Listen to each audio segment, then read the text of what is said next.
Hey, thanks everybody for coming. What a great turnout this is today. Noon start, and our crowd was really energetic, seriously from the get-go, and it was a good basketball game for our team. We needed this to mainly play well on the offensive end. We're just extremely proud of the effort because they've got a lot of bullets, and they score it really, really well. So for us to throw 84 on that board today, should give us some confidence moving forward. Lauren scores 21 in the first half, doesn't score in the second half. Did you guys change anything, or did you see a change in DU that maybe limited her in the second half? No, we changed. We changed a lot of times, Luke, during that game. We probably confused ourselves a little bit early on. We played really 4 different rotations in our zone today, and at the end, the thing that worked was back to day one basic zone principles that we teach, and it just seemed to use our size a little bit better. And we were two on the catch a lot better than we were in the first half. So I think we just simplified what we were doing defensively, and our length really came into play on her. You guys allowed 47 in the first half. It was much different in the second half. What was kind of your message at halftime? What was the change?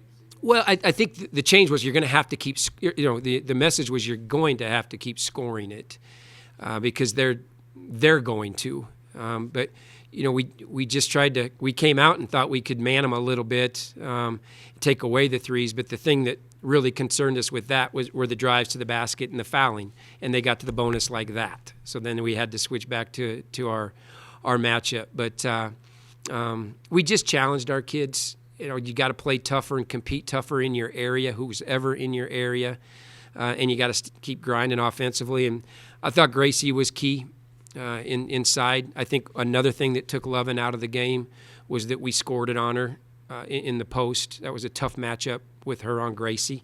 Gracie had the big-time advantage there, so I think that probably took her to the bench as well. Obviously, Molly and Laura are kind of your two leading scorers all year, but then Grace does drop that 17. DU's coach was calling her a bully throughout the game. Is that something that maybe you thought she tried to embrace as the game went on? Because she was just going at it. Well, we've been challenging her, Luke, to be much more aggressive, and you can see when the game is really calm in her mind, and she plays with a really controlled tempo, how good she can be.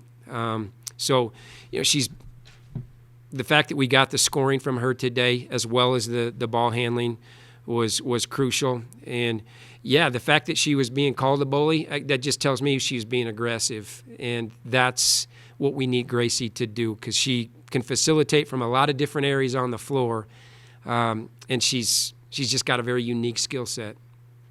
Molly tweaks her ankle into the third, comes back in the fourth. How vital is she to you guys' offense? Her threat from outside to Laura and Grace's drive. It just stretches the floor. I mean, the fact that she shoots it, even if she's not attempting a shot, the fact she's on the floor, they're going to guard her wherever she's at. We could go stand her by the popcorn machine, and they're going to probably guard her. And so it allows you to play 4-on-4. It creates better spacing offensively. And you saw Laura get some drives. You saw Tatum get a drive, Lauren get a drive.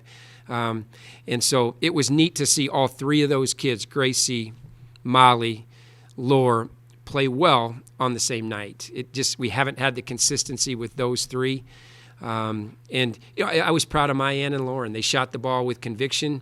They're better makers than what they're showing, but they shot the ball with confidence tonight. And when we get them going, we're going to be tougher to guard. But offensively is where we got to still improve. How do you guys carry this going forward instead of just it being a blimp on the radar? How do you continue this? Do you have a week off? This is no blimp on the radar. This was I bet you Vegas had this. I don't know what the spread was, but I'm sure DU was favored by probably double. I mean, the way they're scoring it and their numbers compared to our numbers.